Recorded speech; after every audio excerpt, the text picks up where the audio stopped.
What's going on? It's time for another episode of Too Hard for the Radio, transmitting from the future free state of Greater Idaho. I am the one armed madman, and with me today we've got Russell Anders. Russell, it's a pleasure to have you. Thank you for having me on.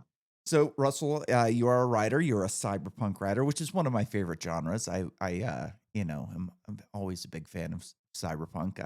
I would say that Blade Runner is probably my favorite movie, and I just got done watching Alien Earth last night, which is kind of an interesting take on cyberpunk meets alien invasion. So that was quite interesting. How did you get into sci-fi? How'd you get into writing? Tell us about it. So, writing was something that entered my life long time ago, kind of unintentionally.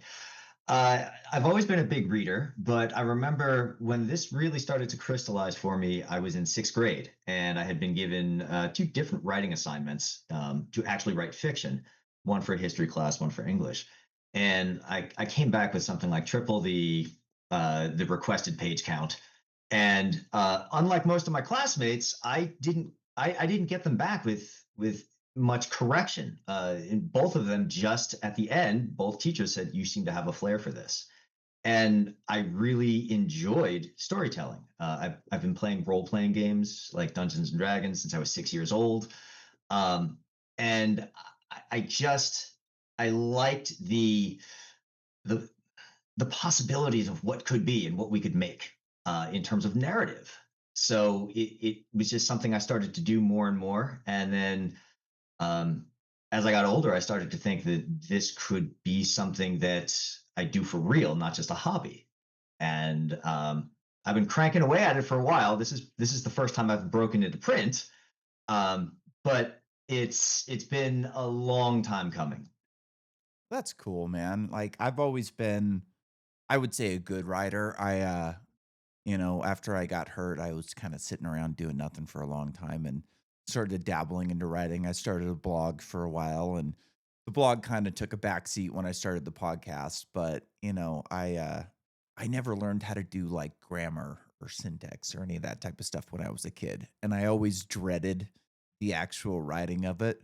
But like you, when it actually came down to like putting pen to paper, I'd always have way too much more than I was assigned to do. And I after I got hurt, I got electrocuted working on power lines, and they had me do a retraining by like going to college and getting a degree in business. And I finally learned how to do some grammar and syntax and that type of stuff while I was there. Just it was kind of actually it started with the blog just because I was kind of embarrassing to put out something that was just grammatically incorrect. And this I started it before ChatGPT, so it was a lot harder to do editing back then, and now it's so much easier. But yeah, man, it's I think writing is one of the most important skills, not necessarily if you just want to be a writer or put out a book or something like that, but I think it's important that people learn how to express themselves in writing because a lot of the time,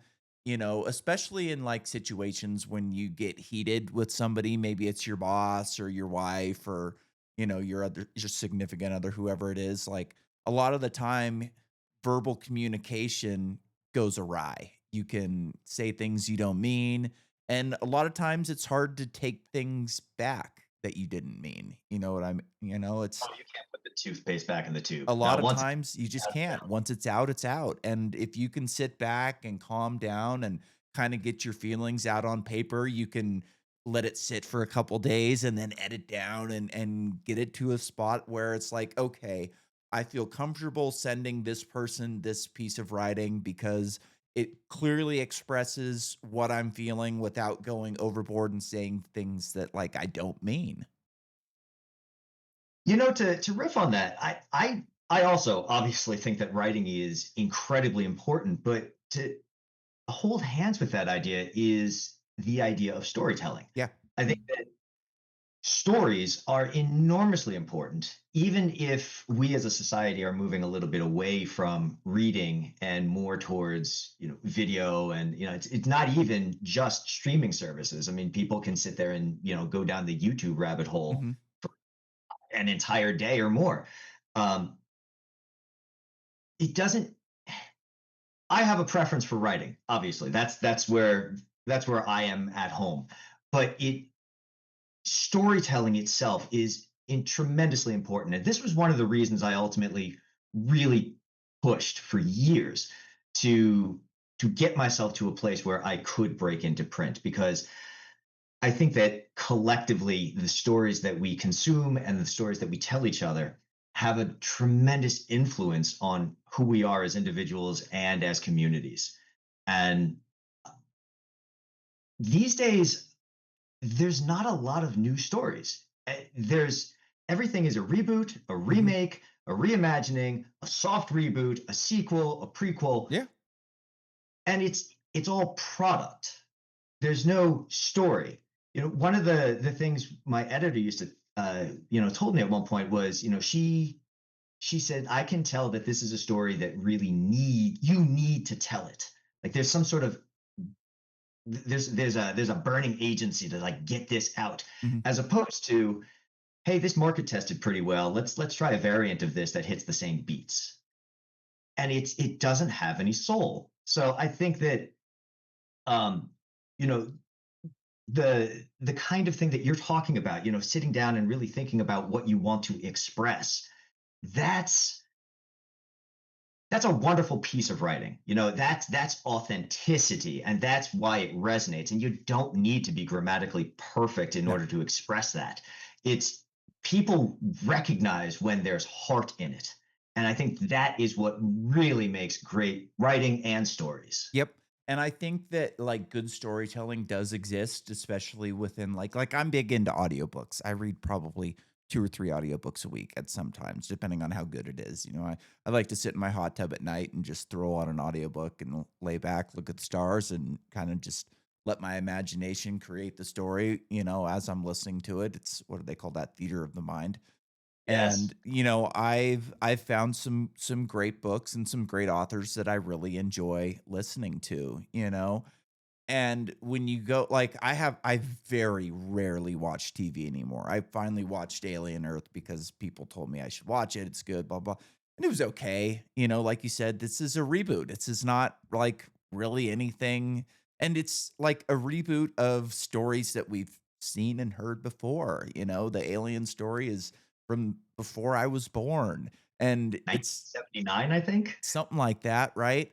And, it's also like a kind of a singularity type story of an AI uprising, and it's like, we've heard that before as well. Like, give us something new, give us something original. Like, I hate it when they'll just take some bullshit story that they wanna tell that's just very generic, and then kinda shoehorn it into some IP that they know is going to do well, and nothing drives me more crazy than that. Like, the last movie I watched was, A Quiet Place Day One, and, like, I thought the original Quiet Place was a good movie.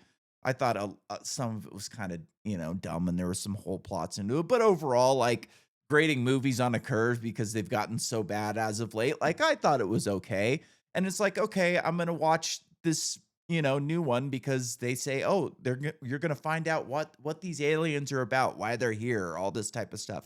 So it's like, okay, I just wanna, sit back and watch an alien invasion movie, essentially. And then it Sure. comes down to it's not even an alien invasion movie. It's a movie about some woman who's dying of cancer who wants to reconnect with her father, and just a dumb story that was, had some aliens in the background, and it's like, "Come on, man." Like, at least just give us an alien invasion movie if that's what you wanna do, you know? Like, you don't have to have some ridiculous story that we've all seen a million times, and, like, a lot of it, I think, is probably the writers of these, movies that they have, like you said, a story that they wanna tell, but unfortunately, that story is generic and recycled, and we've seen it over and over and over again. So like, please just give us something authentic and original. And I think that, AI is going to be good and bad for this. Like, bad because it's going to allow bad writers to create bad movies faster and get them on the screen cheaper. So I think we're going to see a lot more bad movies. But also for somebody that has an original piece of writing that has zero chance of getting it onto the big screen, it could allow them to create their own web series or a short movie or something. And for someone like me who has books that I really enjoy, that where the writers have expensive imaginations that are just impossible. Like, I'm a big Dennis E. Taylor fan. I think his Bobaverse books were really good. I just read another book of his that was really good. And like, they're great books, but like very hard to put on the big screen because the dude's got an expensive imagination that would require just tons of CGI work and tons of people working on the project. So it's going to be just this massive bloated project that's never going to happen, right? But nothing's really stopping him at this point from creating his own like short web series for each book. And as time goes and as this technology gets better and cheaper, hopefully it's going to be easier for normal people like you and me to create things like that and share it with the people that enjoy our books and stuff. See, now that's the direction I hope it goes in.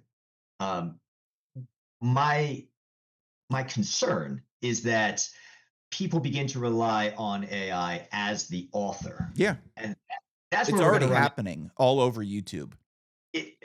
And we're probably not that far away from it happening just in the commercial like book and audiobook market. Mhm. Uh, and as soon as as soon as an AI is able to generate an actual novel length story that's passable, we are going to be just drowning in slop, and I can see it now. It's someone's going to type in a couple of prompts, get a manuscript, Yep. then turn that around and have AI voice it, and then flood the audiobook market with it also. And in a day, they've got a book.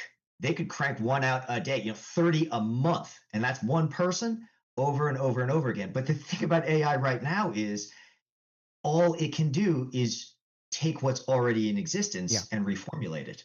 And we already are drowning in reconstituted stuff. You were saying, show me something new. AI is not the way to get Nope. anything Nope. new. Absolutely not. And like, like I said, it's all over YouTube. This was a couple of months ago this happened. I was kind of just searching on stuff. A lot of times I like to just go on to the home recommended page and just see kind of what it gives me. And I watch a couple of channels that kind of go over like old sci-fi movies and shows and kind of give their take on it and how it could be better or how it's bad and where the storytelling kind of falls off of a cliff. And I enjoy those because as like a writer, it gives you, ideas for like what I should not be doing, right? And I came across these stories that they were called like HF. I don't remember, but it was like these like stories that were kind of about like the future, humanity, and aliens. And I was like, okay, this is kind of interesting. And I threw one on because it had a ton of views. So it's like, all right, anything that's got like, half a million, a million views has got to be pretty decent, right? Within 5 minutes, I knew that this was an AI story. You can just feel it, right? And like you said, the narrator was also AI. And so this kind of got me interested. So I listened to the whole story and then I listened to a couple more and they weren't bad, but they weren't great either. And so I kind of started looking around and noticed that there's a lot of these things. And then I start looking at the channels that they're popping up on and it's like, all right, how many of these are they popping out? How often are they popping? Every other day, every day. And it's like there's no way somebody's writing an hour-long story every day and going through the editing process and getting a voiceover done on it. Like, this is Mhm. all AI. And then you look at all the channels and when they were created, and they're all within the last year or two when AI became prevalent and easy to use. So it's just they're not even really hiding it. They're not saying that they're using AI to do it, but it's extremely clear that they're doing it.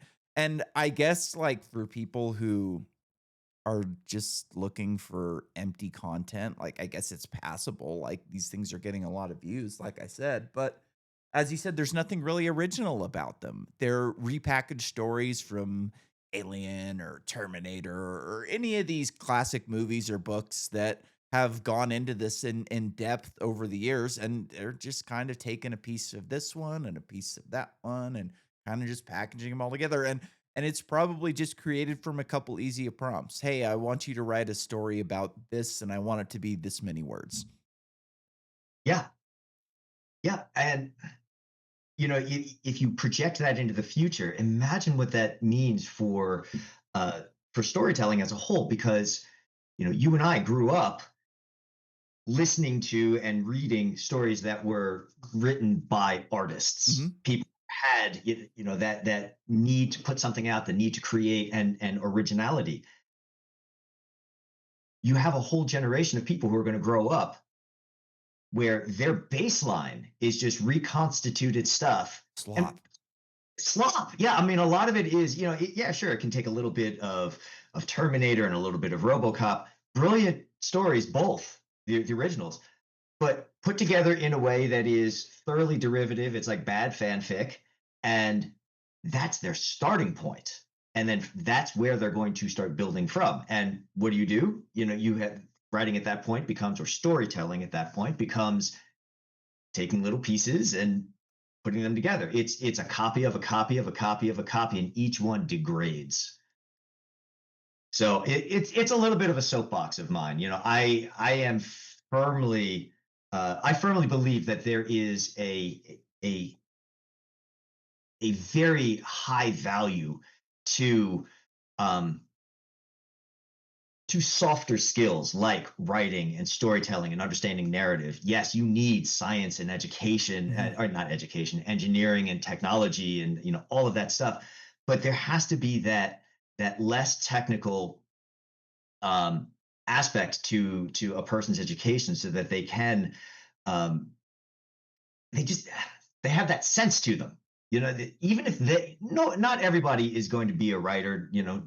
Obviously, but we should, I think, be as individuals more discerning mhm. about the stories that we choose to engage with. Yep. I mean, why?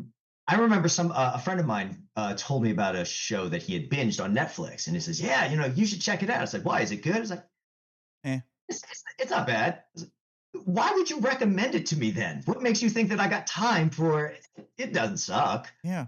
I wanna, like I wanna read or watch something that gives me some inspiration, that that lets me say like, "Oh, whoever created this was smart, they were capable, they had something worth telling." Like, it wasn't just something that was created to pass off to people, to keep them subscribed to Netflix for another month. Like, that's just horrible to me. Another place, and this is kind of off topic, but I think it kind of shoehorns in very well, is music. Like, as a guy who, grew up in the '90s, like, I was a big fan of, like, '90s punk, and these were original people. Like, they had ideas. They were able to package, complicated ideas about the world and politics and all of these things into a very short song. Like Rancid, for instance. A lot of their songs are barely over 2 minutes long, and by the end of the song, you're like, wow, they said a lot in that Yeah. song. And like, the older I get, the more I look back at these songs and be like, wow, these guys really got it, and they were really smart and really, like, talented to be able to you know package these ideas into something short and digestible for somebody, that didn't really understand the music all that much, to kind of have an idea of what it is and make them think about the world around them, right? And a lot of music today, and it was probably like that back in the day too, just not so much. I feel like a lot of the music today is created in a boardroom. It's like, hey, we're going to write a song about this because it's going to resonate with people. So everybody get in the writer's room and create a song about this. And we're going to have this person sing it because, more people will hear it because of A, B, and C. And like, I hate that. And I think there's something to like authentic music where you listen to a band like Sleep Token. I don't know if you've ever heard of them before. I have, in Yeah, fact, yes. like, the writing is incredible. I mean, the guy is just an incredible writer, and you listen to something like that versus, like, a Taylor Swift or any of these corporate musicians, and you just go, "There's a clear difference here." Like, one of them was created for consumption, and the other one was created because he has things that he wants to say. Yes, and it extends in that case beyond lyrics as well. It's to the music itself. Mhm. Like if you go back, you can tell if you listen to an '80s song that it comes from the '80s. Yeah. Same for the '90s, grunge and all that. Mhm.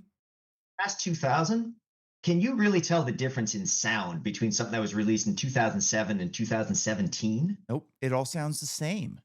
Yes. There's no distinction to it anymore because I'm 100% on board with you. I think American Idol just murdered the music scene. Absolutely.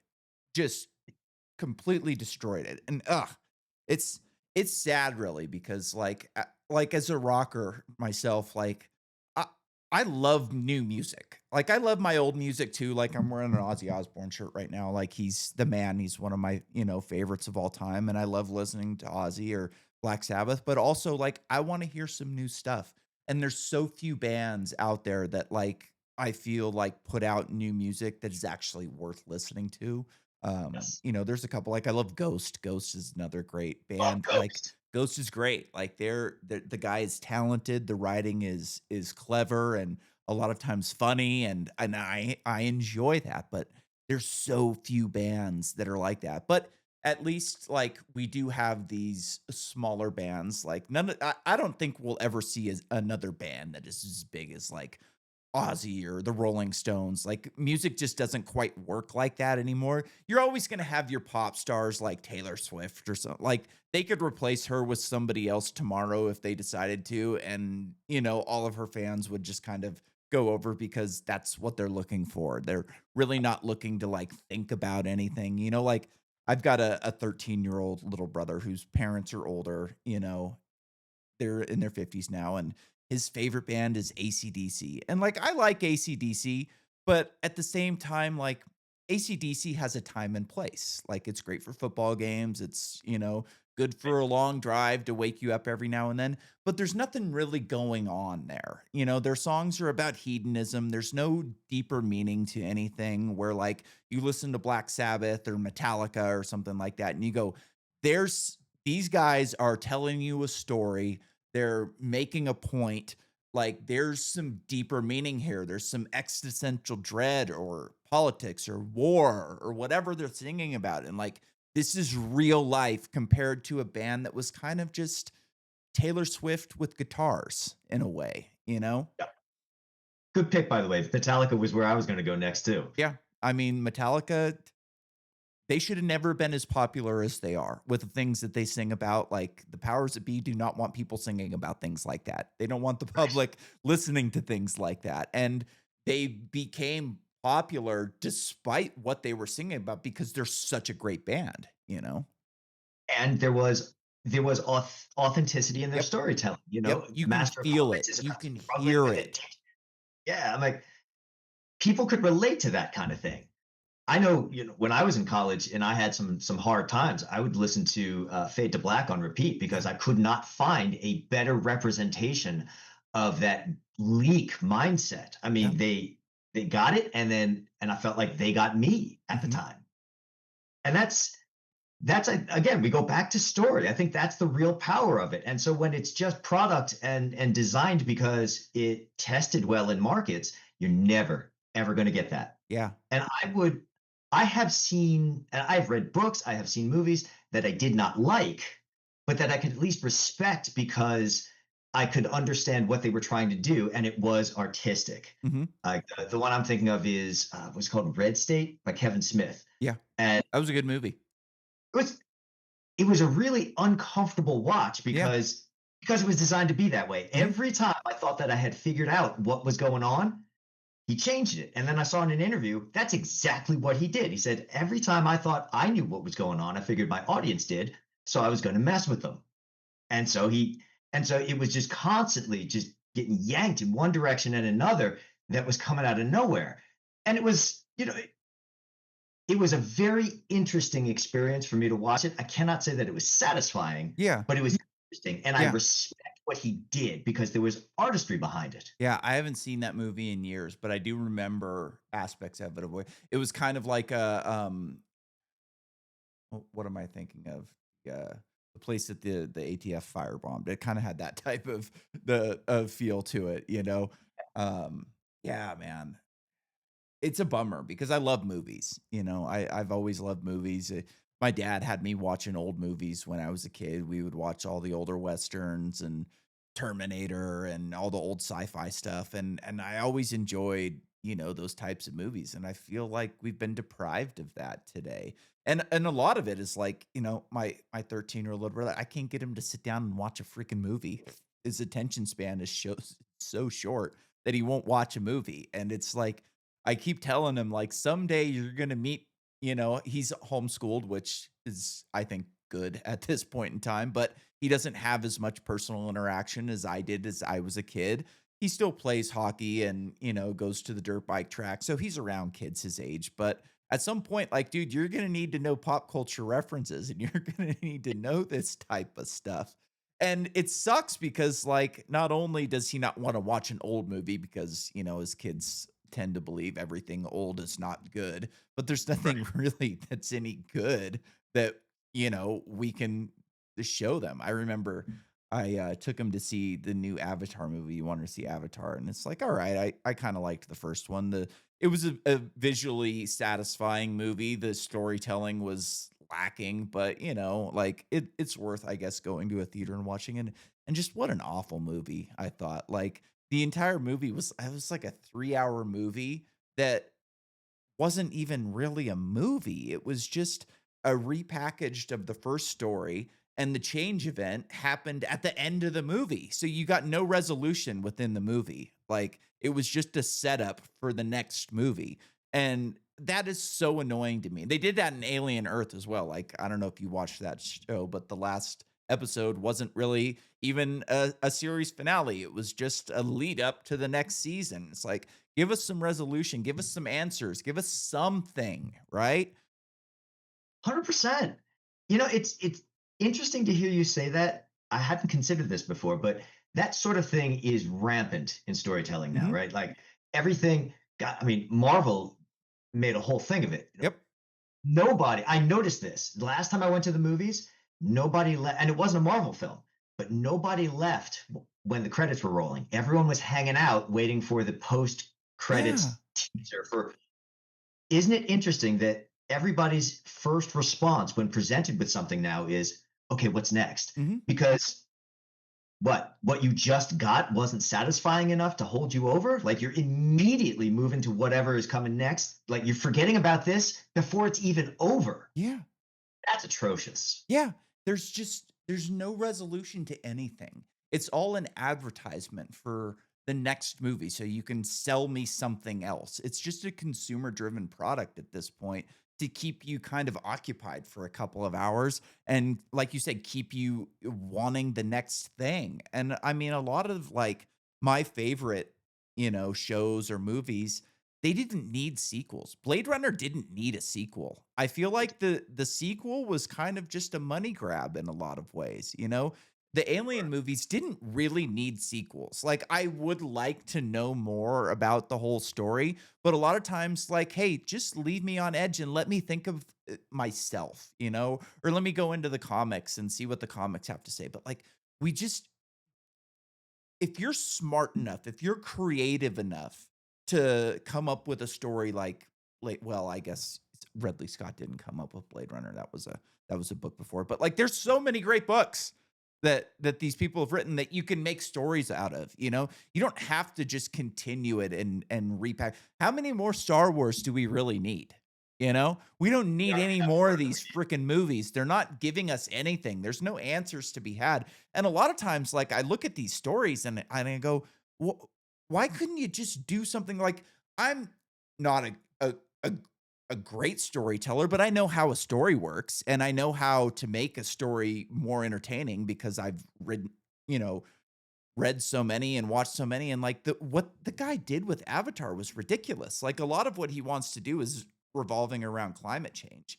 And how about make an interesting movie where, you know, in the second one, they discover that, maybe the planet had technology at one point, and that tree was a technological machine that they used, and they destroyed their planet from climate change. And he went underwater to get inspiration for the movie. Well, maybe they go underwater and discover technology there, and oh, look, the humans didn't, invent the mind uploading technology. They found it on the bottom of the ocean. Like, there's so many things that you could do with a story like that instead of just repackaging the first one and giving us the same story again. It's so dumb, and it's not even an original story. They've done it so many times. It's Dances with Wolves or Fantasia. All of these different stories they've been told over and over and over again, and it drives me nuts. And I got a lot of shit for this online after seeing that movie, but I said I think we've seen peak CGI for the foreseeable future, because what I was told as a kid, what you were told as a kid was like, look, as technology gets better, movies are going to get cheaper and easier to make. And, the technology is just going to get better and better, and it's going to keep on an upward curve. But these movies aren't getting cheaper and easier to make. They're getting more expensive and harder to make because Hollywood puts so much bullshit into these things that they have to follow. One of my favorite, series that I watched recently was The Three Body Problem, but the American version was pretty good, but it was like 8 episodes, and the Chinese version with subtitles or dubbed over was like 24 episodes, and when you dig into it, the Chinese series was cheaper than the American series, and the CGI was just as good. So, especially when it comes to these movies that they're spending billions and billions of dollars on to make, like, I don't think we're gonna see any better CGI because A, people aren't going to see these movies anymore, and B, Hollywood is just making them harder and more expensive to make. 100%. And interestingly, I had read an article recently about where a lot of this cost inflation is coming from, and it's not even the CGI, though there's a lot of that Yeah. too. Uh, they they begin production before they have a script, and then then they kind of get into a problem where like they're not really sure where to go. Oh, you know what? Okay, here's what we'll do, but we have to reshoot these scenes in order to make that work. Then they have the test audience Yep. who routinely hate it, and then they have to go do a bunch of reshoots, as opposed to, um, it's like what was it? Godzilla One, I think it Mhm. was. Came out for a fraction of a Hollywood budget, and somebody asked them, "It's like, well, how did you keep it? How did you keep it so contained?" And they said, "Well, we made sure that it was scripted and storyboarded before we shot it. So they only had to go through one pass, which cut their budget astronomically." Yeah. So we go back to this idea that story is incidental to the product, right? Like we'll get these big name actors, we'll get it scored, and we will make sure we'll just have a lot of marketing opportunities and big visual bombast on the screen. Oh yeah, I guess they have to like do something. Oh, we'll figure that out Yeah. later. Yeah. And another thing that drives me nuts about these movies is like I stopped years and years ago. I stopped watching previews because like if I see a Ridley Scott movie coming out, an alien and another alien movie, I'm gonna watch it, whether I think he's taking it in the right direction or not. Like, I'm gonna watch it. You've already got me sold on the movie. Why would I want to watch something, a 2-minute snippet that's gonna give away all the great parts to me Yes. already? So like I think it's clear that like it's a marketing thing. Like, we have to get these in front of as many eyes as we possibly can, and we're gonna just flood these people with. And it just drives me nuts. It's like, if you're gonna watch the movie, don't read the or watch the freaking preview and know what the movie's what's gonna happen in the movie already. It drives me absolutely nuts. And isn't that at its core so very cyberpunk? Yeah, That everything has been reduced to product in order to keep us mentally anesthetized and just burnt out on constant media stream and info burn and all that. I mean, it's Gibson talked about this way back in the 80s with Neuromancer. Is that yeah, we are just so conditioned to consume now that nobody's thinking anymore. yeah. It's I a disease. I can't tell you the number of times people told me, you know what, it's a pretty good film if you just turn your brain off. Ugh. Why would I want to do that? Yeah, man, like, give me something that makes me think, that makes me leave that theater and on the whole drive home being like, "What did I just watch? How did how did that happen? Like, where did he come up with that?" Type of thing. Like, that's what I want. I want something that makes me think for days afterwards, like, "Huh, where could this go? Like, how could this have gotten to the place where it was? What could have made that person think that way?" Like, there's just so many like, kind of like a Tarantino film, I would love it if I remember a couple years ago, they were saying that Tarantino was gonna make his own version of a Star Trek movie, and I was like, "Oh, please." Like, I would love something like that, and he wanted to make it rated R and dark and scary, and I'm like, That's a very "Please," you know? tough position. Yeah.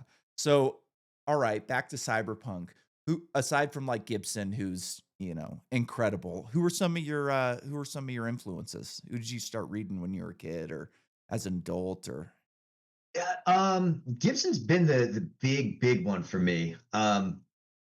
I I remember I so a lot of what I read were in anthologies. So unfortunately, Mhm, I can't remember the individual authors, but I I remember being really struck by the difference between cyberpunk and post cyberpunk, which started, in the mid 90s, mhm, and how post cyberpunk lost the punk. Like it didn't have attitude anymore. It had accepted that things were the way they were, and that's what the characters were doing. yeah, And what I really liked about the original Cyberpunk, Sprawl trilogy, the anthology Mirror Shades, um, that was a big one for me too.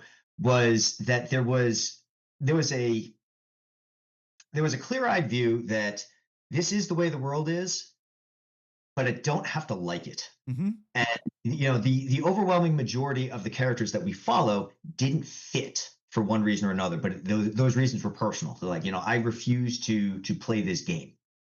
Um, Molly Millions and Johnny Mnemonic and you know, as opposed to in post cyberpunk where they were like, well, they were the equivalent of workers, not quite Sarara men, but they didn't have 9 to 5s. But I remember there was one, some guy was running a bicycle repair shop. And he comes into some information, but he never leaves the shop. It's just this is the world yeah, and this is my place in it, as opposed to this is the world and I have no place in it. And I want to break something about it because this isn't right. And that I think that attitude was my biggest influence. yeah. Um, my characters didn't necessarily do that all the time, but I, as an author, had that attitude towards the entire structure that I had created in the book.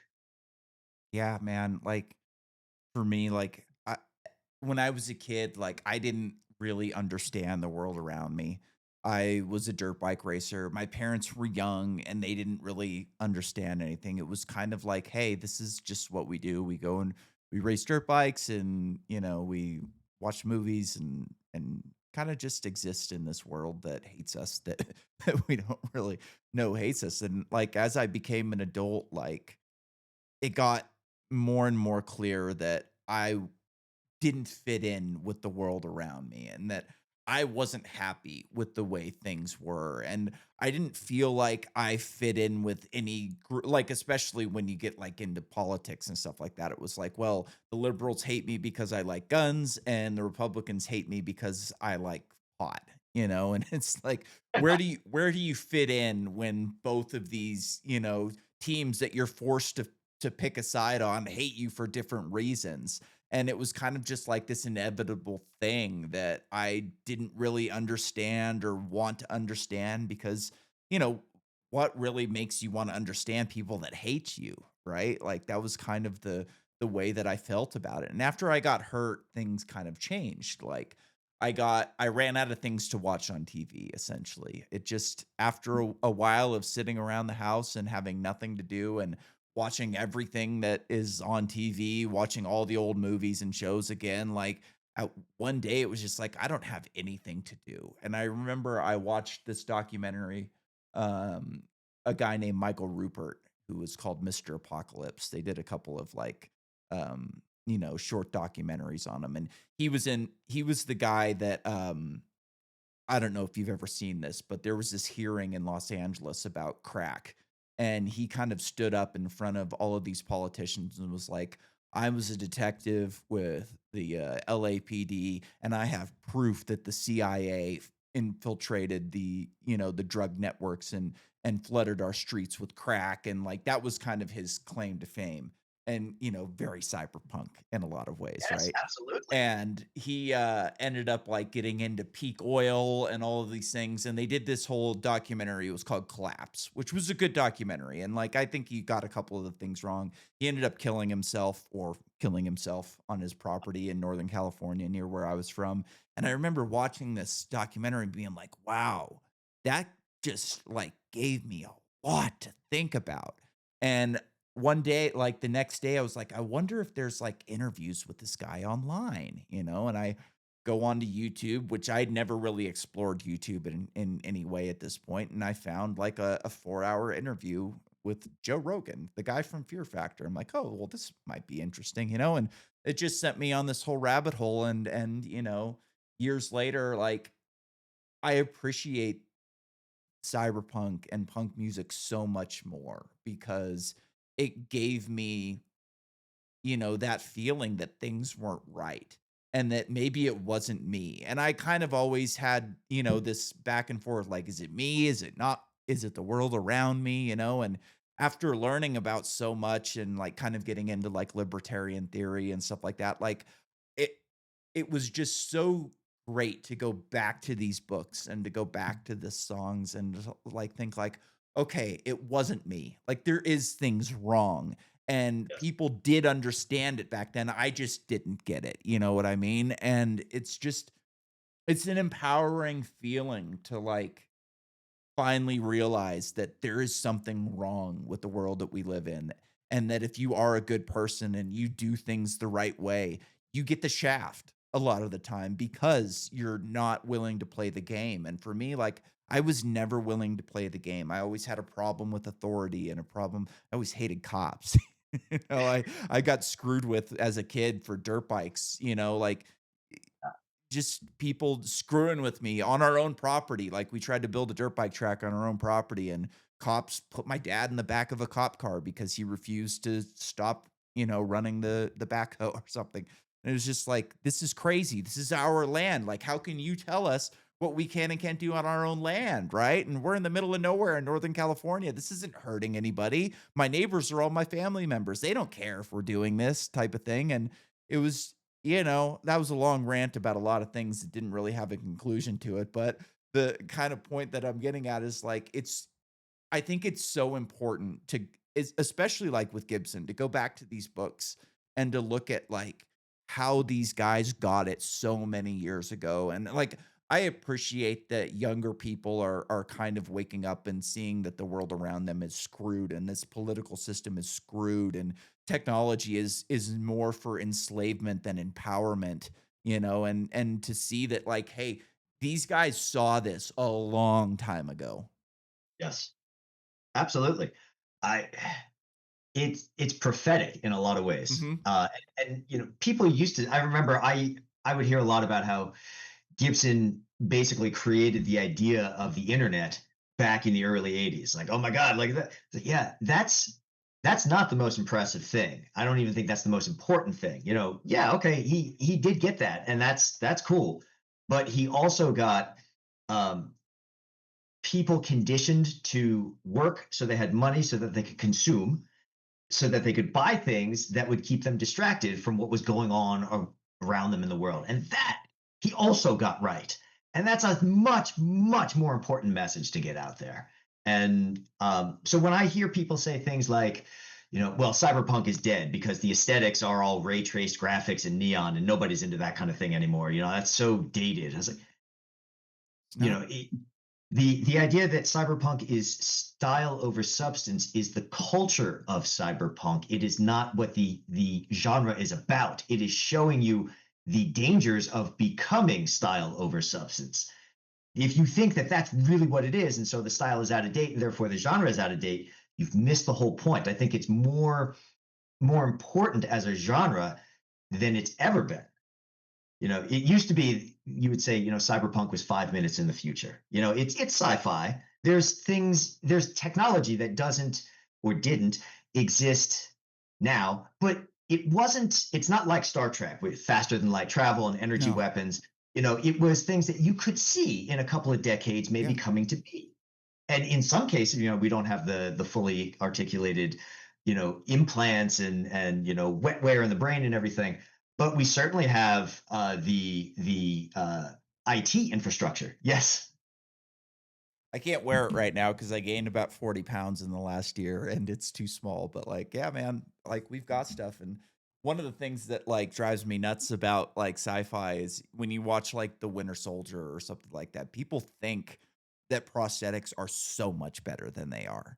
And the reality of them is that they kind of suck in a lot of ways, like especially the hands, because we don't have an interface for the damn things. Right. DARPA figured out a BCI interface in 2012 and we still don't have it. It's going to take years and years and years for Elon Musk to be able to like sell these things or prescribe them to people clinically. And like, one of the problems with like unrealistic sci-fi, things like The Winter Soldier, is people aren't going in to create these things in a better way because they kind of already think that they exist as they see them on the big screen, which is like kind of the way that I thought about these things when I got hurt. It was like, oh, I'll just get a robotic hand that it will be fine. Like it'll be fine. Like our technology's great now and everything will be fine. And one of the things that I didn't think about is the socket itself is so uncomfortable. Like it's like wearing cowboy boots with no socks on, Oh, essentially.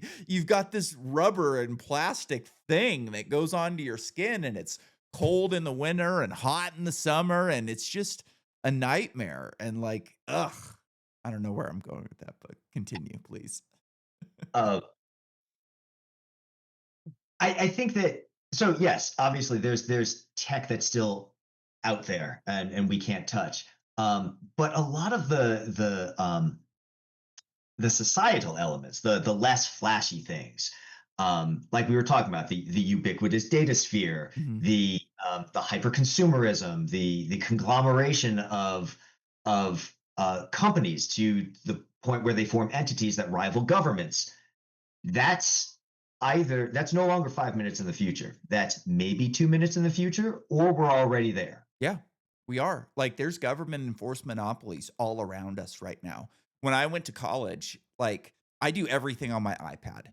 I've had an Apple device for I don't even know how long, since like the early 2000s, right? When the first iPhone came out, I got the first iPhone. I know how these things work. They're intuitive. It's easier for me to use because I have one hand and like typing is hard, so I've got a predictive keyboard that works very well. And I go to college and they're like, "Well, you need to take a Microsoft course to get your degree." And it's like, "Well, wait a minute. Like, why do I have to do that?" Like, you guys Right. bend over backwards. You say that you bend over backwards for people with disabilities, but when your disability coincides with the government enforced monopoly, the disability is no longer important. Now it's all about the product and the consumer product that you need to buy. And like looking into it, like, I had to have a Microsoft computer. They wouldn't even let me do like Microsoft on my iPad. I could do, I can download Microsoft for my iPad and it doesn't work all that great and things are kind of clunky, but for the most part like I'm doing spreadsheets for statistics and I'm doing accounting. Like there's like Apple has its own freaking, app for this. And I'm telling these guys, I'm like, look, I can do everything that you need me to do. Like I can figure it out on this and turn in the right assignment. It's going to look a little bit different. The formatting might not all be the same, but I'm going to get it the same way as I would get it on this stupid computer that takes me forever to use. And, they had me using a computer with a keyboard. And it's like, dude, this takes me forever. It makes my wrist hurt. Like, I'm trying to do this, like, shift and go over because I can't really type and do things with my prosthetic. And, Mhm. you know, it's because this is a government enforced monopoly and they've got to deal with the government and they've got to deal with colleges that you you're gonna have to buy this computer in order to graduate. And I thought it was just sick and twisted and like consumerism gone rampant. And like for me, I was a lineman before I got hurt. And power companies are the same way. My dad worked for Pacific Gas and Electric, which most people have heard of at this point because they're such an awful company and they've done so many terrible things and burned down, entire towns or let them burn down through negligence and blown up an entire town, San Bruno, California, like blew up an entire freaking block and killed a bunch of people. And, you know, if you live in California and you're good with energy and you understand this stuff and you think, "Hey, look, I could do better than this company that kills people and lets their homes burn down."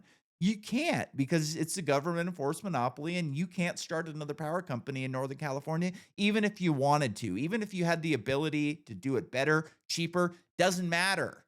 Government won't let you do it, and, like, I think it's just sick that we're in a position right now where, like you said, we have these corporate overlords that are backed by the most powerful group of people in the history of the world.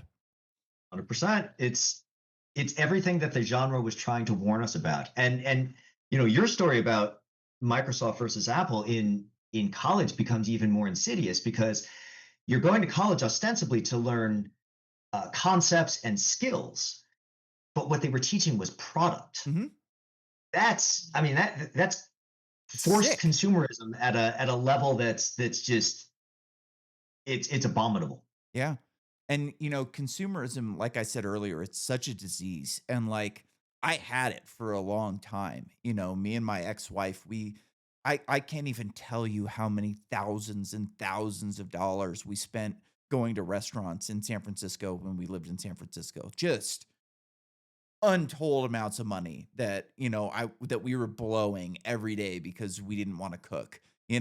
How much bullshit that we spent, how many movies we went to in the movie theaters. Like, it never ended, and even as, like, I was sitting up here I live in Idaho now, and, I got divorced, and I'm hurt, and I'm sitting up here, I'm buying shit every week, just whatever it is. I get my next paycheck from workers' comp, and oh, let's buy something else on Amazon. Let's get this and get that. And luckily for me, like I ended up getting into Bitcoin. And like, I don't think people have to get into Bitcoin. You can get into gold or silver. Like it's all kind of the same thing, but like find a place to put your money and learn a little bit about economics and opportunity cost is just such a simple concept that most people can understand but can't really imply in their lives. And like, I have so many friends that just every time they have a little bit of money, they're going to the mall or going to Boot Barn or wherever they're going and just blowing their money on crap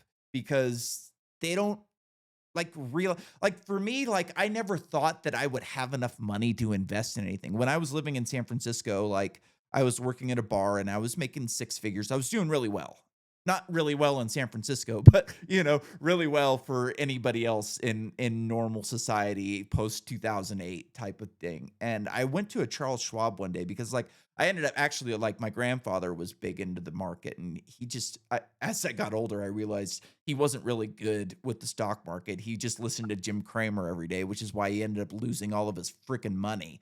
And at Right. one point, like I asked him, what should I do with my money? And he's like, don't listen to me. Like I've lost so much money. Like I just can't. Like go talk to somebody that knows what they're doing. And I went into Charles Schwab and they basically told me that I didn't have enough money for them to screw with and to, kind of here's the door. Come back when you've got a couple hundred grand type of thing. So it was kind of just this like, well, I guess I'm just screwed for the rest of my life because I don't make enough money to make more money off of it. And I don't understand these things and I don't know what to do with it. Right. And I never really realized that, like, hey, look, like if you just look at the price of gold versus the S&P 500, just put your money in gold type of thing. And I could have been saving money for so long. And like, once you start saving money, you kind of have this like carrot on a stick that you're like, hey, like I can save more and more. And it just completely broke that disease of consumerism in me. And now, like, every time I buy something, it's like, well, I could put that money into gold or Bitcoin or into whatever else I've got going on. And, like I, I never once as a kid like dreamt that I would be able to make money outside of working. I thought I was gonna have to break my back for the rest of my life just to make ends meet and hopefully have a retirement. Like, I never planned on going to college. I hated school. I wasn't good at it. Like, I'm not a dumb guy, but I just wasn't good at school, you know? Sure. I wasn't good at playing the game. I wasn't good at listening to the teachers because I hated authority figures, and they hated me because we just didn't get along. And I never, I never wanted to go to college. I almost didn't go to college when I got hurt, but it turned out it was like, well, if I go back to work right now, I'm not gonna make a ton of money and they're paying me to go to school, so I might as well sit on the couch for a couple more years and make the money while, I can and go to school. And I ended up doing very well in college because I kind of have learned to play the game within bounds. Like, I think another thing that, like, is kind of an unappreciated skill, and I told this to my nephew a couple years ago, and he was telling me, he's like, "Man, my teachers are stupid and they have these ridiculous ideas about things, and, like, I just hate that I have to, like, play this game with them." And I was like, "Look, dude, I'm gonna give you a great piece of advice that I learned while I was in college. You need to understand their stupid arguments. And you don't have to, like, this is for nothing. You're in high school right now. This is for nothing. If you're not going to go to college, great. Like, he wants to be a tradesman, so it doesn't matter. But it's like, learn their stupid arguments and learn to make their stupid arguments better than they can. So you can poke a hole in them someday when it does matter." And he was just kind of like, "Oh, that's an interesting thing." And the next time I talk to him, he's like, "Oh man, it's so much fun to kind of, like, make fun of them in their own terms," and to kind of kill them with their own stupid arguments. And I think that's, an underappreciated skill because, like, you have to learn the language of the powerful in order to talk to them, because if you're just gonna talk to them like a punk rock singer, they're not gonna give you the time of day. But if you're able to argue with them in their own language, then you're able to make a difference in a lot of ways. You taught him critical thinking in one exchange. Exactly. One of my biggest achievements in college was not, like, getting great grade. I got good grades. I had a high GPA. I think my greatest achievement in college was convincing my economics teacher that Paul Krugman is a fraud. Wow. All right. Yeah, it was great. Like, I had to do this, report where we're talking about, we had to do, like, a profile on somebody in the New York Times, or, in mainstream media, on economics. And I was like, "Oh, I'm definitely going after Paul Krugman." And my first post, the teacher was like, "Well, this is crazy and blah blah blah blah blah. Blah, blah. This is the New York Times. They're the paper of record type of, you can't say that Paul Krugman is a fraud. He knows what he's talking." And I write something, well, A, B, C, D, E, F, G, all the way down. And by the end, it was like, huh, you've changed my mind on Paul Krugman. And it's like, yes, got him. Good on him for having an open enough mind to Yeah. take that in. Yeah. It's very rare that you get some of that stuff. All Isn't right. it really interesting though that you went to college and you were taught product, you took an economics class, but you had to figure out money management on your own. Yeah. But we are as a society encouraged to go out and spend and manage your debt. Don't be in the green. Manage your debt. Nobody teaches you in any kind of formalized education how to manage your money, how Nope. to you're taught how to work Hmm. and you make your money to give it back immediately. Yep. I like to say, so, like, the college that I went to is called College of Western Idaho, and their main campus was in a Walmart parking lot. They shared a parking lot with Walmart. And my take on that school is they're not training entrepreneurs. They're not telling you how to start a business. Even as a business major, they're giving you zero information on how to start your own business.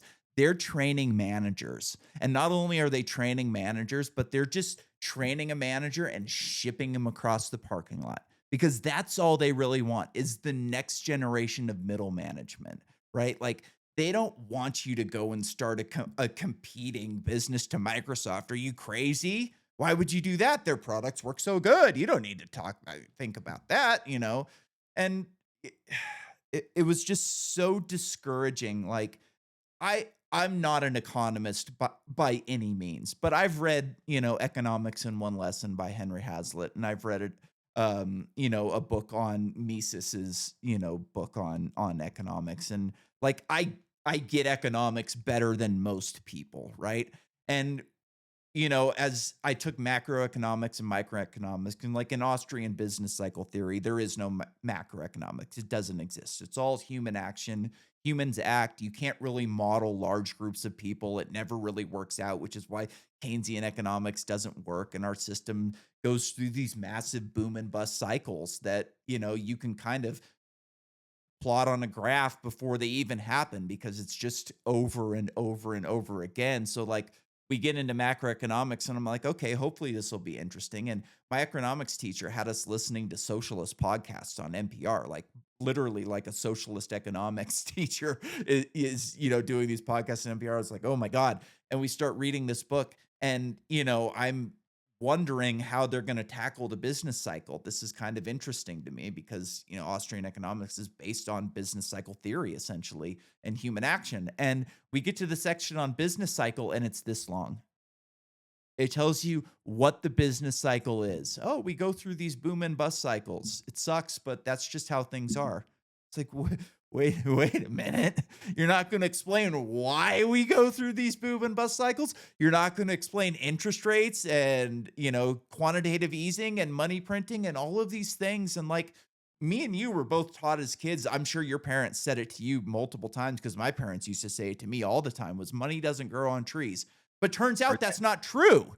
It does grow on trees, and it's even easier because you don't have to go through the pain and anguish of growing something or planting something or watering it every day. All you do is really just hit a button on a computer and then whoop, we've got more money, but me and you don't have that ability. It's the people in charge. And once that new money is created, it goes to all their cronies and all their friends and all the businesses that are government enforced monopolies like Microsoft. They get the ability to have these cheap, easy loans. They buy up all the assets on previous prices, and then inflation hits, and they get richer and richer and richer. Like I got into an argument with somebody in my family a couple years ago. We were talking about Bitcoin, and he was telling me, "Oh, it's not going to be around soon," and we kind of got into an argument about like, like this is a decentralized technology that they can't really do anything about. Like they might want to do something about it, but they can't, And I was like, this is right when the ETF comes out, and I'm like, what do you really think? Like the billionaires that want this ETF, that the government's just going to come in and shut them down? Like if the billionaires decide they want something, they're going to get it. And I remember him saying something to the effect of like, well, the government controls the billionaires. I'm like, wait a minute. You really think the government controls the billionaires? Like, we live in this system of taxation and inflation because it works really well for the billionaires. If they decided that they didn't like this system anymore, we wouldn't have it. They would go to something else. Like if voting was fair, we wouldn't be allowed to do it. Like, it's this crazy idea that like the billionaires are controlled. No, no, no, no, no. They love this system. This system works very, very well for them. It's extremely lucrative, and they're going to keep it around because they'll forfeit a little bit of money here and there for taxes if inflation and money printing allows them to double and triple their wealth every couple of decades. Like it's nothing to them. It's just crazy that people don't really like look at the power structure and see why we're in the situation that we're in and why it works well for the people on top and how it's, designed to extract wealth from the bottom and move it to the top. Absolutely. I mean, it's become so exaggerated at this point. It's it more than a little hard to hide, and I do think that people are starting to wake up to that a little bit. Yeah. But this is to go back to stories. This is why I think that old school cyberpunk where people are just you know they refuse to be a part of it anymore because it's just such a broken system. There is no winning by being a part of it. I think those kinds of stories They don't necessarily offer solutions, but they can at least energize Yes. the general community to say this is no longer acceptable. It puts you in a frame of mind to figure out a solution, right? Yes. Like the storyteller's going like, "Hey, look, here's the problems, and I'm gonna boil these problems down into a fun and entertaining way to make you get it." So you can sit down and maybe if you're in a position of power or you're in a position of authority that you could look at this and go, "Oh, look, I understand this problem now, and maybe I can create something that fixes it." You know, maybe I'm an engineer or maybe I'm, a website, software engineer, whatever like type of it. You know, I can look at this problem and go, I think I can fix this. Like I'm a big proponent of nuclear energy. And like this isn't so much cyberpunk, but like in Foundation, one of the major Selden crisis is when they lose the ability to build nuclear reactors. It's like, we're there. We're already there in the United States. Maybe not so much in China, but like in the United States and Europe, we're there.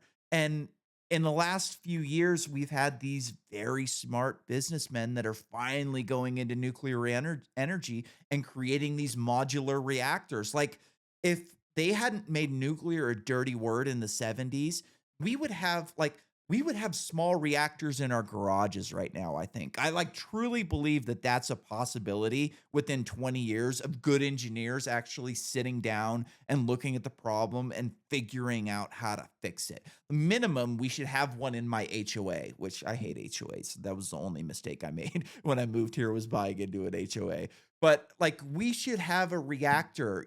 If you live on a ranch and one of the biggest mistakes we've made as people is like allowing families to break up and move across the country. But like I grew up on family property where my grandparents lived on the top of the hill, my dad built the house on the bottom, my uncle built a house behind his. Me, my sister, and my cousin were gifted an acre to build land. Unfortunately, Jim Cramer, you know, screwed my grandfather and he had to sell that land, so I didn't get my freaking property because the the stock market is essentially just gambling and the Sure. house always wins when it comes to that. So anyways, like they should have a nuclear reactor on their property and those houses should be passed down to family year in and generation after generation and you should have energy independence and have the ability to create a business and build a warehouse and do whatever you want on your own property and not have to deal with, zoning and government BS and like, to an extent, like you can only really, do so much. Like we had a concrete batch plant coming into my neighborhood a couple, like a year or so ago now. And long story short, it should not have been there. And I do think there's some limits. But that being said, like if you're a contractor, if you're, a plumber, a welder, anything that uses a lot of electricity, man, how great would it be to have your own nuclear reactor that you can just scale up and scale down and do whatever you want on your own property? Like it's just, Sure, but then what kind of consumer are you? yeah, Where, where's right? the profit in that?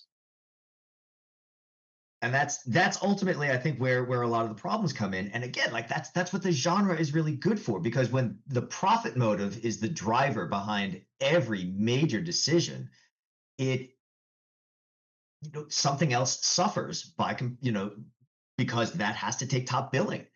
And we see it in just about every facet of life.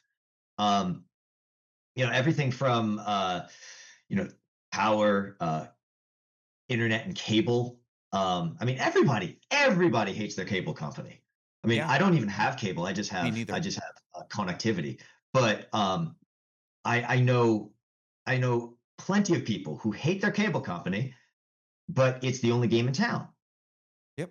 and they are, for whatever personal reason, just kind of hooked into it. They're uh, not personally capable of making that cut, so they just tough it out. It's thing after thing after thing. So it's we have been commodified. Yeah. and it's we're living now, as an entire society of product. We are the product. They say that about social media all the time. Yeah. The reason it's free is because you're not being offered the service. You are the product that is being served up, harvested, and handed over to the algorithm for data miners so that you can be broken down into various target demographics and then advertised to. Yeah, man. It's sick. Like I a couple of years ago, I had a new guy move into my house. I rent rooms in my house. And he was a gamer and he wanted high speed internet in his room. And I'm like, all right, like we can look into it. And he's like, well, can you upgrade your package to, this different rate? And I'm like, man, like I don't have a ton of money. I can't be paying extra money. And, utilities are included in your rent. So like I kind of priced that based on what I'm already paying, not what I'm paying, in the future. So like maybe if you want to, pay me extra each month, we can look into that. And I ended up calling and come to find out, they upgraded internet since the last time I talked to them, and they had a cheaper package than I was paying for better internet. And it's like, why wouldn't you call me? You Right. know? Why wouldn't you send me a letter being like, "Hey, you're on this old package, but we've upgraded since, and we can do you the new package for $8 a month less." And it's like, they're evil and they don't wanna save you money. They're trying to gouge you for everything that they possibly can. And it was, one of these deals where, like, if I had an opportunity, like, if there was another competing company in my area, I would have immediately canceled my plan. But that's it. It's the only option that we have here. There was nowhere else to go. And it was just so infuriating because, like, I kind of got in an argument with him about it because I didn't want to do it. I didn't want to pay the extra money for something that I'm not going to be using. I'm fine with the internet that I have now. I can do everything that I need to do on it. It doesn't affect me in any way. Like, I don't want to pay extra money. Like, what happens if you move out? Now I've got to, go back and figure it out again. And just to talk to them and find out that it was cheaper to get that than I was paying now. God, it was just infuriating because they don't look at you as like, "Oh, this is a vulnerable person in my community. The guy's hurt. He's, got a brain injury. He lost his hand." Like, we should be doing everything that we can to help the people in our community that need help, and I'm not a huge fan of the welfare state, but I am a fan of charity and I am a fan of like neighborliness where you help the people around you if you have the ability to do so. And like this is a perfect example of somebody who doesn't give a shit about the community that they're serving. All they really care about is collecting that check every month. And they look at you as a dollar sign, as like you said, just a cattle, a piece of cattle with a checkbook is all you really are to them, and it's just infuriating. They want you can go on their website and they'll tell you about how much they love community and how they're here to serve the community that they love and blah blah blah. And it's like you're talking to somebody that lives in India. They won't even employ somebody that works here in the community that they're serving. Like it's infuriating, it's sickening, it's disgusting, and, like, it's a culture in this country. It's this culture of, like, just slavery, essentially. Like, these people, like, they look at you as a slave. They look at you as a subhuman piece of garbage that is there to do nothing but infuse their wealth. I mean, we have a term for it. Everybody knows it. Wage slave. Yeah. It's what you do. One of the things that really kind of pushed me back into cyberpunk. I had been writing fantasy for a while, and it just wasn't taking off. And because it wasn't, I think ultimately it was because there was no fire behind it. Like it was I was interested in the story, but I wasn't angry about anything. I was Yeah. there wasn't like a fundamental injustice. But a friend of mine told me he was at a managers meeting at one point. There was a project that was starting to fall behind, and they asked him, "It's like, do you have any resources that you can throw at this?" And the reason why that struck me was because I'm very keyed into language. And when they said resources, they meant, do you have any people who have time to do that? But they didn't say, do you have any body? Do you have any Yeah. people? They said resources. A Resource. resource could have Ugh. been, money, computers. There was no differentiation between the thing and people. We're big business. doesn't see people. It's resources. You said, they don't care about the community they serve. They don't serve the community. No, They they are there serve to themselves. extract wealth from it. Yeah. Yeah, man.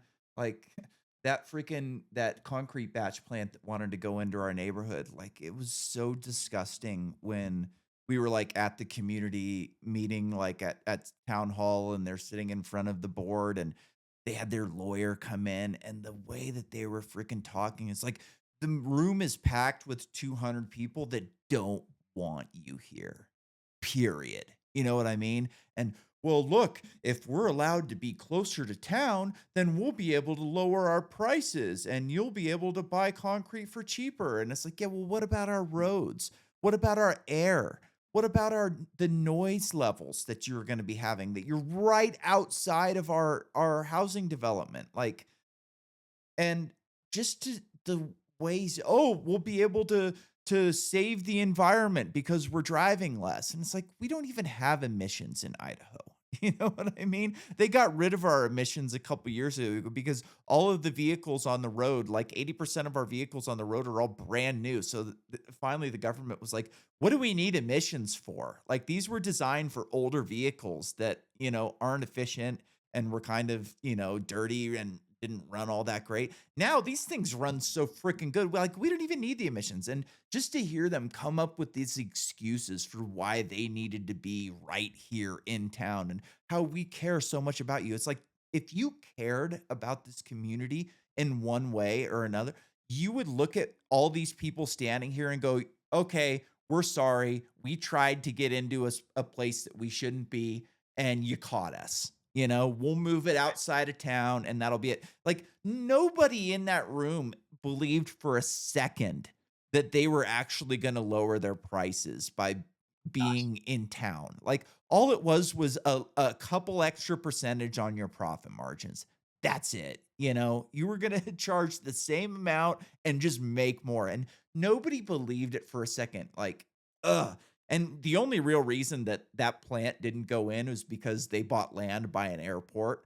And I didn't know this, but most small airports in this country are funded by the federal government. They're not self-sufficient. They don't pay their own bills and they get massive loans every year. And part of the, agreement for those loans is that they have to keep the area around the airport like clean and safe essentially. So the airport staff came in and was like, "Hey, look, we could lose our federal funding for this, and not only if we lose it, we don't just lose future payments, we have to pay back everything that they've given us over the last 50 years, which came Oh out to my just God. millions and millions of dollars. And that plant was going to go in until they found that out. And then all of a sudden, the money comes into play and they're like, well, maybe we should move it out of town.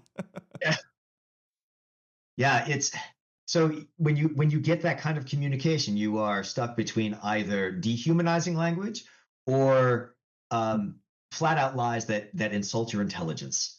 It's there is it's so it's almost sociopathic. I actually saw a really interesting documentary where people, because corporations are people, right? Like that's the line we get now. They have the same rights that we do and all that kind of stuff, and money is free speech. So somebody psychoanalyzed corporations as if they are people, and every single one of them came out as like textbook criminally sociopathic. Yeah.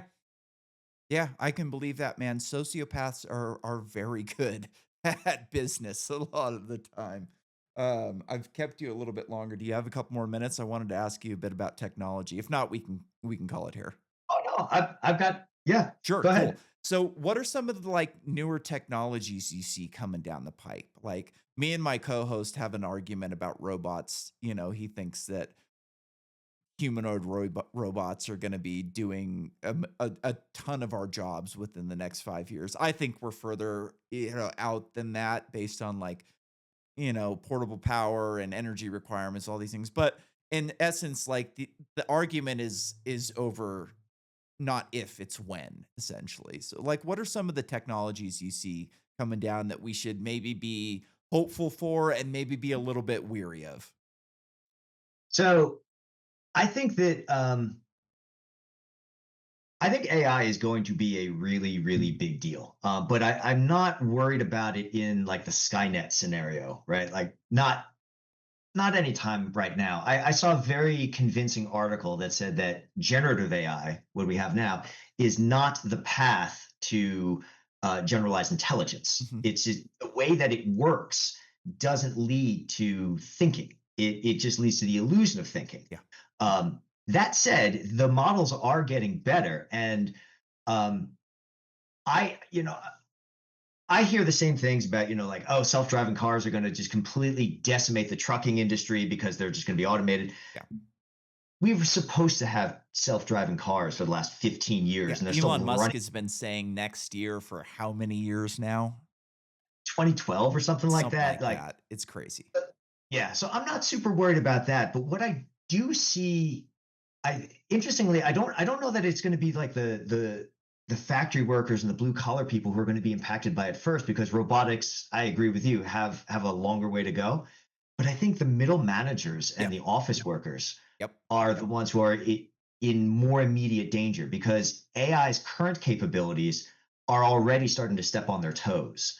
And they it might not become self-aware, but it is getting better to Yeah. the point where it could replace a lot of entry level jobs. So for you to to even get a job like as a computer programmer, you're going to have to be as good as somebody who's got 10 years experience. Mhm. I don't know how you bridge that gap without being able to get the experience. That's It's gonna always been a problem with jobs, right? It's like you need experience to get the job, but you can't get the job without experience, right? right. And but now they're going to be able to have an automated system that's going to be able to do a lot of that basic stuff, so that there's just, the jobs don't exist. So entry level suddenly becomes this much higher tier. And going back to what we were talking about before about profit motive, it wouldn't surprise me if that next level tier becomes entry level, which is going to require you to get into way more debt in order to be able to make any money. Yep. It's gonna cost more and more to go to college each year, and people are getting like, I watched a video recently on YouTube where, I think it was a pred catch video. Go figure. And, this guy was like, just gotten out of college and is in all kinds of debt. And they're like, "Oh, what did you go to college for?" And he's like, "Oh, journalism." He's like, "Oh, cool. Do you like work for a newspaper or something?" He's like, "No, I DoorDash and work for Amazon." And it's like, yeah, man, Yeah. like this college thing has been such an epic failure, Like I can honestly say that I didn't really learn many useful skills while I was in college. You learn very little about business. I've learned far more about business through podcasts.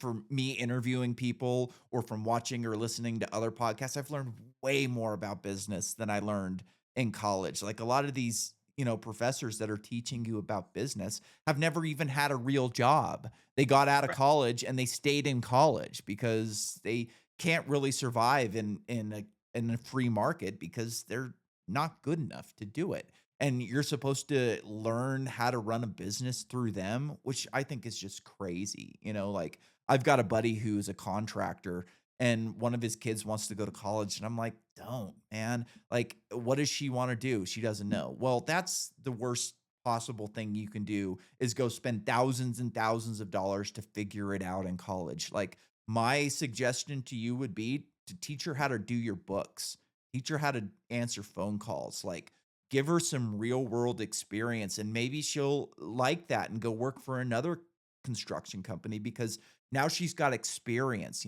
and your son, like, start taking him to work with you.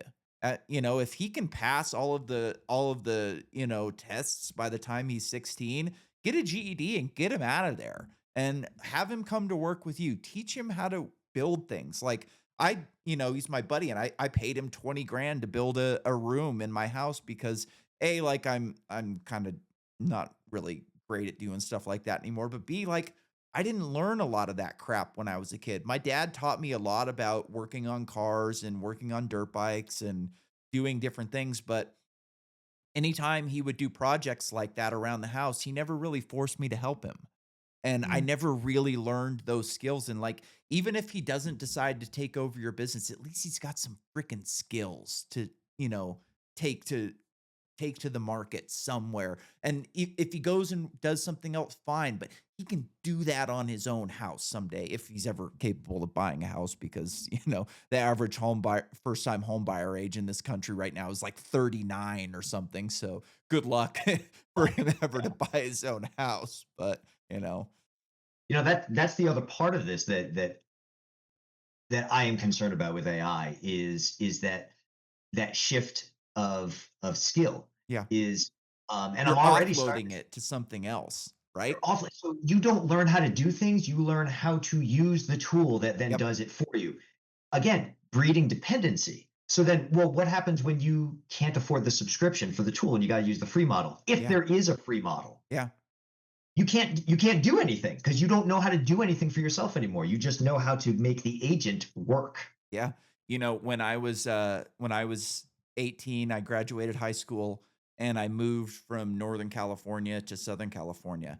And back then, like MapQuest was just coming out. You had to print out your maps still and like read them and follow the directions. And when I moved Yep. there, I lived on one side of town and I worked on the other. And it was like a 15-20 minute drive to get over there. And I just started leaving early and driving and just figuring out different routes to get there and figuring out the town that I lived in and the layout of the place where I live so I could kind of get around without having to look at maps and just figure it out myself. Now, I've lived in Idaho for 10 years and I barely know my way around here because I rely on the phone to get me to places and I've tried to stop doing that and figure my way around, but it's like you're totally offloading that skill of like directional management to a computer screen that's not really teaching you anything. And one of my least favorite theories in sci-fi is that like gray aliens are humans from the future. Oh, our heads are going to get bigger and our bodies are going to get smaller. And I always thought that was stupid because like we don't find that attractive and I feel like especially as genetic engineering comes into play, people are going to engineer themselves to be bigger and fitter and more and better looking, and our heads are going to get smaller actually. Like our brains are literally smaller than they were 10,000 years ago because 10,000 years ago these people had to think on their feet. They were hunting mammoths and having to protect themselves from large animals and they're using directional skills and problem solving and all the things that we've kind of offloaded to technology and don't really do ourselves anymore. Like some people do them, but a lot of people don't, and we're becoming in a way we're becoming smarter, but in also it's not so much smarter as it's just more capable. I feel like we're capable of doing more with the resources that are provided to us, but I'm not sure that we're actually smarter. I'm not sure that we're actually able to solve problems in the same way as we were. And I feel like especially with AI, it's going to get so much worse. And I hope, like you said, that the free model will be available. Like prices fall to the marginal cost of production. So, when me and you were kids, a scientific calculator was $100. Now you can download one on your iPad for free.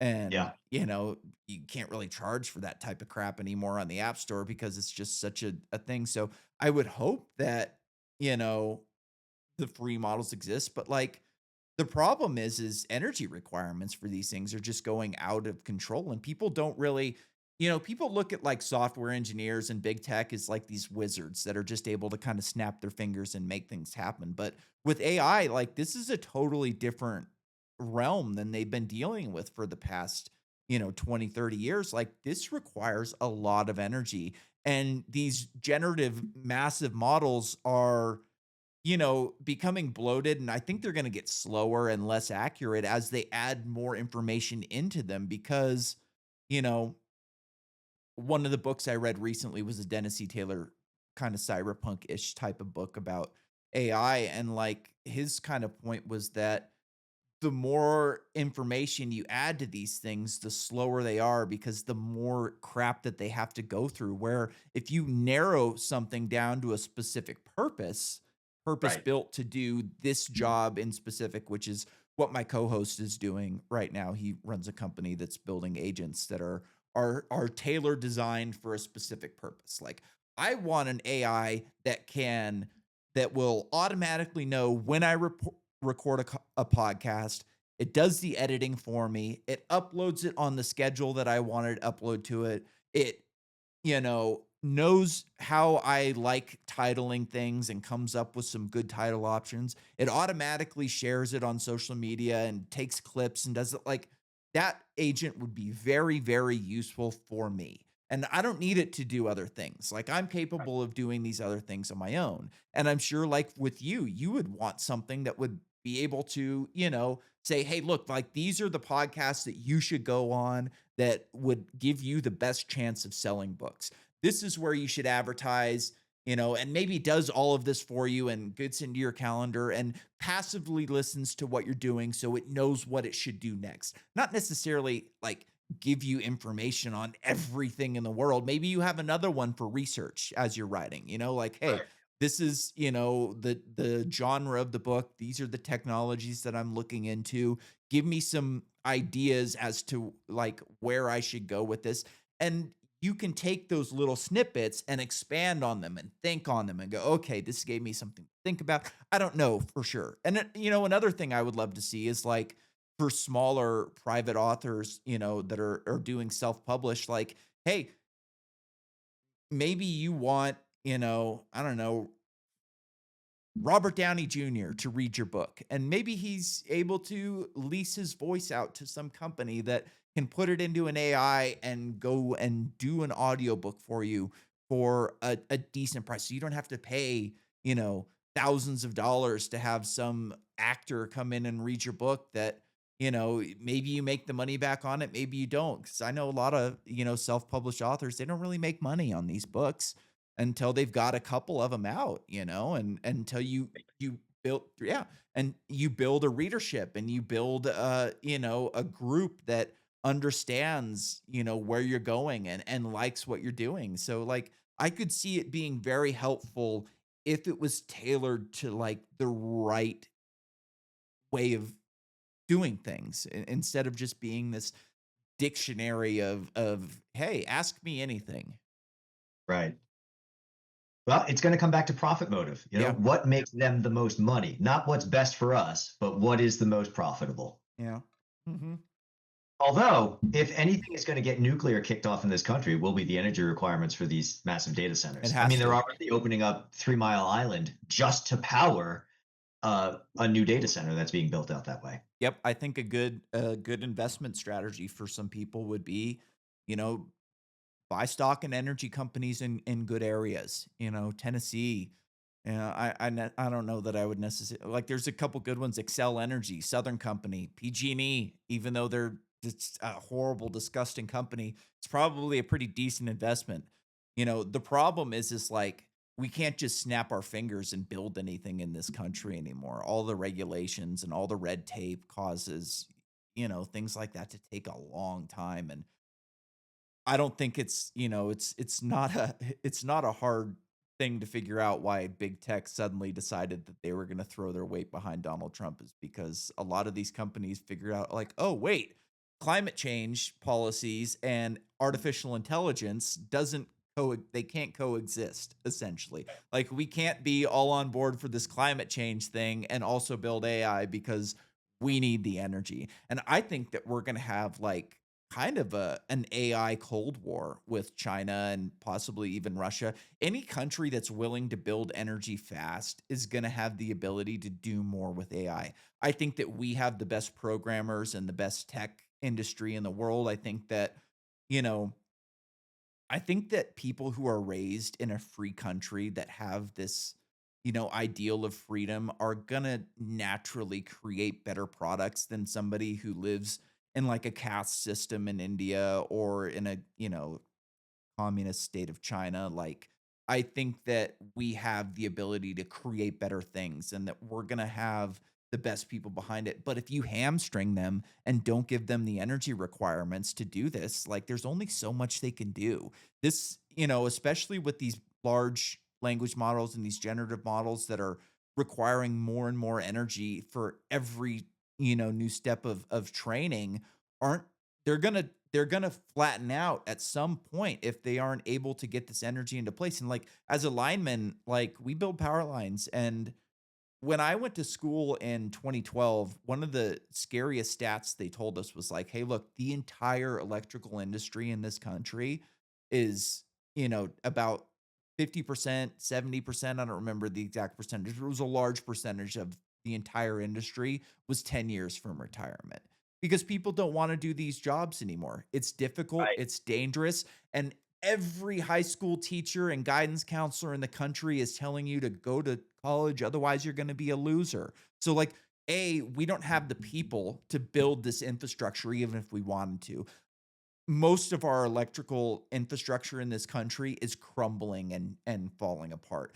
So we don't have the ability to rebuild and fix the old stuff, let alone put on all of this new. The Biden administration put out like their own 2030 goals, and one of their goals was like to build 420,000 miles of power lines by 2030. We built less than 400 miles of power lines last year. Even if we had to, I don't know that we could put online another, 100,000 miles of lines a year. They were able to do it in the 50s. They built Yep. thousands and thousands of they had, worse equipment and they worked in more dangerous situations, but they were able to put power lines up faster than we are today, and, like, I don't see that being able to change overnight. Like, I know Trump is kind of suspended some of the regulations, but there's so much hidden red tape that, like, unless you knew exactly how to do this and you were a real energy person and saw the problems that was laid out ahead of you, I don't think that they're gonna be able to throw these things online anytime quick. Even our gas power, stations are way behind with regulations and the way they have to build these things, and I'm not too confident that they're gonna get nuclear reactors online anytime soon. No, I mean, if I'm sure there's extra red tape when it comes to nuclear, Yeah. and invariably there will be, the not in my backyard folk, Yep. because pe- nuclear has become very scary, or it hasn't become. It's been that way for a very long time. People have associations with it that it's different from, any other kind of power plant. Yeah. And you know what really drives me nuts about like when you hear the United States government talk about climate change is they've already solved climate change if they wanted to. We have modular nuclear reactors in submarines and aircraft carriers that could power every major city and town in this country if they wanted to, but they won't give it up. They want to keep that technology for themselves and they look at it as a weapon rather than a tool. And anytime they start talking about I roll my eyes because like, you guys already figured it out if you wanted to, you just don't want to. Right. I hadn't thought of that, but that's a really excellent case. Yeah. I don't know, one day I was just, like, thinking about energy, and I was just like, "I wonder what it would take to build nuclear reactors," and then I remembered during COVID that they brought in the aircraft carriers to, like, New York City, and we're gonna plug them into the grid if they needed to, and I was just like, "Holy crap, they already figured it out." People live in tin cans next to these things for months and months at a time, and there's no problems with them whatsoever. People don't get sick from it, they don't get radiation from it, like, they figured these things out, and, like, if you just pump it into, AI and look at, like, how much power these things generate, like, it's a crazy amount of power, like, a single aircraft carrier can power the entire city of New York. Damn. Yeah, Yeah, it's um we're going to run into problems before a decade, but if 50 to 70% of the entire electrical lineman yeah, population is going to, it's not only a manpower shortage, but the brain drain in the industry it is going to is. be vicious. Yeah, it is, and, like, all of our best engineers have gone into tech in the past 20 to 30 years, you know? Nuclear's been a dirty word, electrical engineering has faltered, and, like, all of our best engineers are just building websites for nothing, stupid websites that nobody goes to, and they're struggling to get jobs where, like, we need engineers, and we need mechanical engineers, electrical engineers, we need nuclear engineers, and the industry the nuclear industry especially is like fully just a rent seeking industry. After 3 Mile Island, Three Mile Island was an excellent example of how great our technology is. You had a massive meltdown and not a single person was injured, you know? Right, Like, it wasn't terrible. yeah, like, that should be like, "Hey, look, our technology is freaking awesome," you know? I listened to an interview with a nuclear engineer that's building modular reactors a while back, and the interviewer was under the impression that, like, the old reactors are dangerous and this and that, and the guy was like, "Hey, look, man, I'm not gonna sit here on your show and just and, kind of shit on the nuclear engineers from the '50s. Our stuff was great, and he made that point about 3 Mile Island, and he was like, "The industry itself is what killed the industry." Like, the people think that China Syndrome, the movie, and that, like, 3 Mile Island is what killed the industry, but really what killed the industry was, like, after Chernobyl, all of these nuclear engineers decided, like, "Hey, this stuff" well, didn't decide, but decided to say that, hey, look, this stuff is dangerous and it can kill people and it can destroy civilization. But guess what? We've got all of these safety products to fix it. So give us a bunch of money and we'll upgrade all. So it just turned into this rent seeking, bullshit where they wanted more money for something that was already good. And like, we've got nuclear reactors running in this country from the '50s. These things could last hundreds of years if we wanted them to. Like, a thing that people don't really know about power lines is, like, I had no problem climbing poles from the '50s when I was working in North Dakota. A nice sturdy pole from the '50s, climb up that thing, replace the glass, and put some new, ceramic insulators on it. It's still got, copper lines on it. You swap out the old glass for the new ceramic, the thing's good to go for another 20, 30 years, right?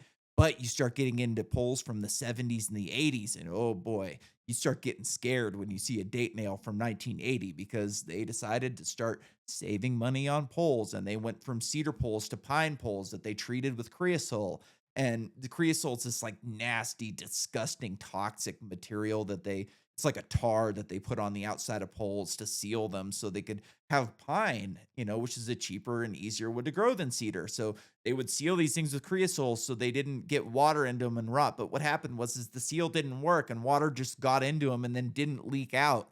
So the things are just rotten. So like it's crazy that stuff from the '50s is better than stuff from the '70s and '80s, but that's where we're at, anytime you start saving money on something, there's always a cost. Like, that's something that people don't realize is, like, everything has a cost. You may be not pay for it up front, but you're gonna pay for it on the back end, There's no such thing as a free lunch, and I think that's a lot of the problem with a lot of the way we do energy policy in this country is like we look at the what's straight in front of us. Like we look at, oh, we have to have wind and solar. And you don't look at the costs associated with them. They say, oh, these things are carbon neutral, but like windmills essentially are junk after 20 to 30 years. They've got this massive gearbox in them that just can't last for any amount of time. And the carbon required to make these things doesn't even offset for what they're doing. So we're making this dystopian world of wind farms and solar panels everywhere that have to be replaced every 20 years when you could have a nuclear plant that lasts for 100. We're it's just like you said, it's a consumer attitude where these companies that are building the windmills, they don't care about the environment. All they care about is putting up more windmills. And if the things break every 20 to 30 years, great. We get to sell more windmills.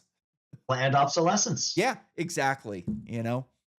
All right, man. I think I've kept you for long enough. This was great. Tell everybody about your books. Where can they find them?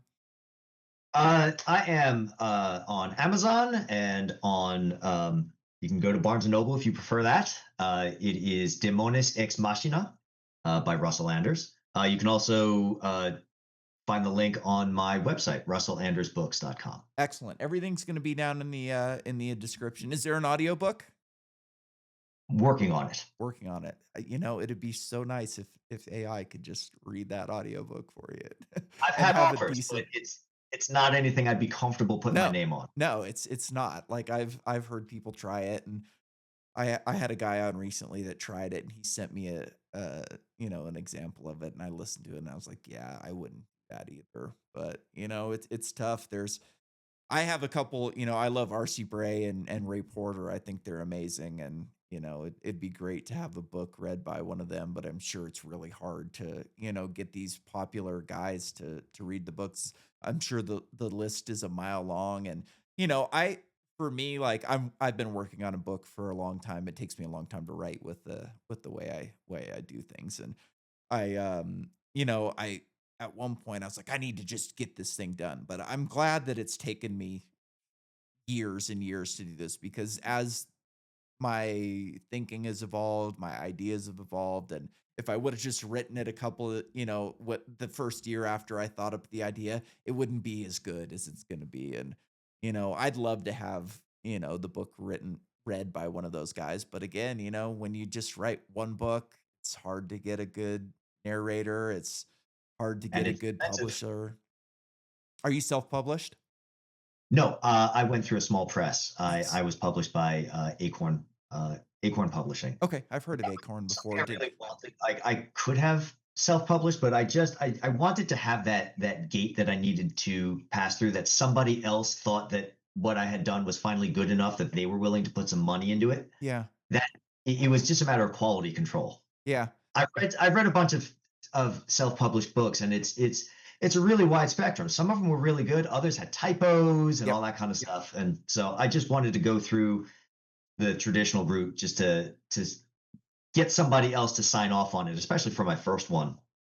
Yeah, makes sense, man. Well, good. I hope we sell you some books, and I'd love to, have you on again sometime. Maybe I'll pick up a copy of your book and give it a read. Do we have more like sequels coming? Got other ideas, or are we doing I am sequels? Or are we doing separate books, or how we doing that? I am for the moment, I'm resisting any calls for sequels, and I'm doing more books in the same theme, but separate stories, just so that I don't get caught up in this, in the endless sequel product treadmill. Yeah, one of the scariest things to me is like I've been working on this same idea for this same book for years, and it's like, I don't have any other ideas at this point. And, like, I would hope that after I get this done and it's out of my head and because like, a lot of times I'm living in that world, which is so weird, right? Like, even sometimes I'll be listening to an audiobook or watching something, a movie, and all of a sudden I'm living in my world and I'm trying to "Oh, I got an idea from this," and I'm, like, living in it, and it's like it's so weird to, like, live in that world, and I can't imagine, like, what it must feel like to get it done and to have it finished and to, like, let your mind go somewhere else, you know? I will tell you that I was in a very similar position, and I was worried that after I was done, that was it. And it's a relief to. I can tell you that if you have the creative spark to stick with something like that for that long, once you don't have that idea to work with anymore, your mind will come up with something else. Yeah, I would hope so. Alright, man, this was awesome.